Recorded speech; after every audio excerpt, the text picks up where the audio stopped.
तो देखिए बच्चों, आज जो है हम लोग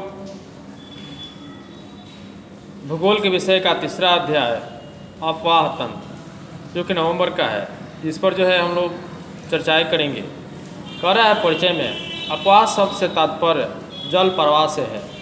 जब आप भारत के भौतिक मानचित्र का अवलोकन करेंगे तो आप पाएंगे कि विविध क्षेत्रों से आने वाली छोटी छोटी जलधाराएं आपस में मिलकर एक मुख्य नदी का निर्माण कर लेती हैं। अंततः इस नदियों के जल किसी बड़े जलाशय जैसे झील या समुद्र खाड़ी में प्रवाहित हो जाते हैं। एक नदी तंत्र द्वारा जिस क्षेत्र का जल प्रवाहित होता है उसे अफवाह द्रोणी बेसिन कहा जाता है।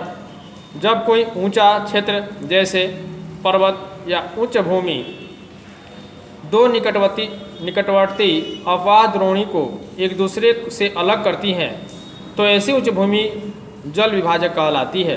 देखेंगे बच्चों, यहाँ पे जो है जल विभाजक के जो भी चीज़ बताए गए हैं उसे आप लोग फेयर कॉपी में लिख लेंगे, जो है नोट कर लेंगे। एक बार मैं इस बात को नोटिस करूँगा।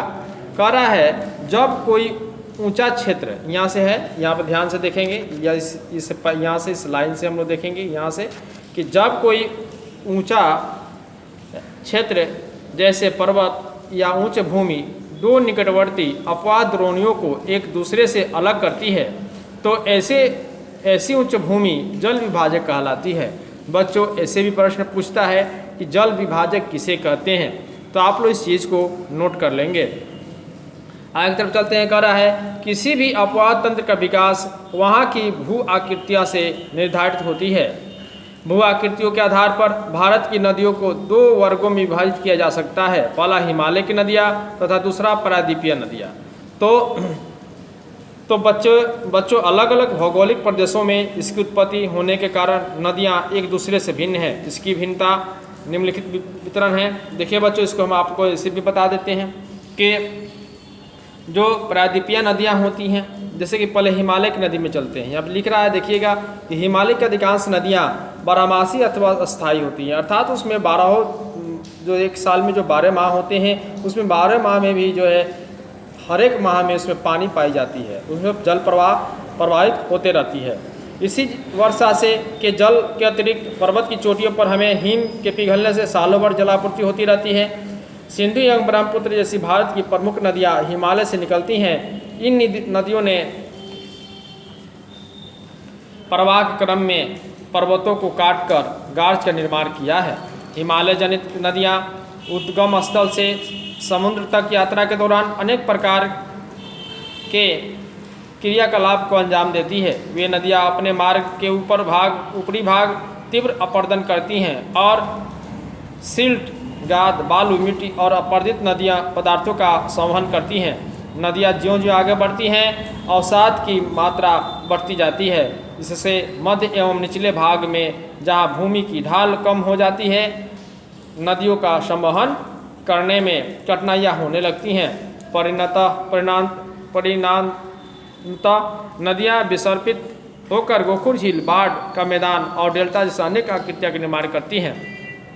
बच्चों, हम आज आप लोगों को जो है अगले वीडियोज में गोखुर झील के बारे में डिटेल रूप से बताएंगे। जब नदियाँ जो है प्रवाहित होते रहती हैं और जो मैदानी क्षेत्र होकर जब जो है आगे तरफ बढ़ती हैं तो जो है उनकी गति कम होने लगती है, जिससे कि गोखुर झील का निर्माण होता है, विसर्पण का निर्माण होता है। तो आप लोग को जो है डेल्टा का निर्माण होता है। इस सब चीज़ का जो है निर्माण जो होता है उसको हम अगले वीडियोज में आप लोग को बताएंगे, ठीक है ना। आज आइए आप लोग प्रायद्वीपीय नदियों के बारे में जान जाते हैं थोड़ा सा। यहाँ की अधिकांश नदियाँ मौसमी हैं, जिसका स्रोत मुख्यतः वर्षा का जल है। ग्रीष्म ऋतु एवं शुष्क मौसम में जब वर्षा नहीं होती है यहाँ की बड़ी बड़ी नदियों का जलस्तर घटकर छोटी धाराओं या नलिकाओं में परिणत हो जाती हैं। इनमें से कुछ नदियाँ पठारी भाग तथा पश्चिमी घाट पर्वतों से निकलकर पश्चिम की ओर बढ़ती रहती हैं और अरब सागर में गिरती हैं, किंतु प्रायद्वीपीय भारत की अधिकांश नदियाँ पश्चिमी घाट से निकल बंगाल की खाड़ी में गिरती हैं। ये नदियाँ उछली और कम लंबी होती हैं।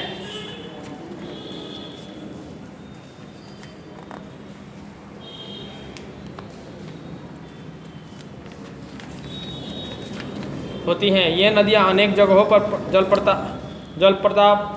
प्रपात का निर्माण करती हैं। बंगाल की खाड़ी में गिरने वाली नदियों द्वारा डेल्टा और अरब सागर में गिरने वाली नदियों द्वारा ज्वारनमुख एक्सूरी का निर्माण होता है, ठीक ना बच्चों। तो इस प्रकार आप लोग जान गए कि जो हिमालय से निकलने वाली जो नदियाँ होती हैं वे डेल्टा का निर्माण करती हैं, और जो प्रायद्वीपीय नदियाँ होती हैं वे ज्वारनामुद या एक्शूरी का निर्माण करती हैं। तो आप लोग बच्चों आज घर पे हिमालय से निकलने वाली नदियाँ और प्रायद्वीपीय पठारों से निकलने वाली नदियाँ, ये दोनों नदियों के बारे में आप लोग को जो है किताब के माध्यम से घर पे बैठकर इसको पढ़ना है, समझना है, ताकि अगले वीडियो में जब हम इस पर चर्चाएँ करेंगे या इसे लिखवाएंगे तो आप लोग को अच्छे ढंग से समझ में आ जाए। तो बच्चों आज की वीडियो के लिए इतना ही रहा, मिलते हैं अगले वीडियो में, तब तक के लिए धन्यवाद। जय हिंद, जय भारत।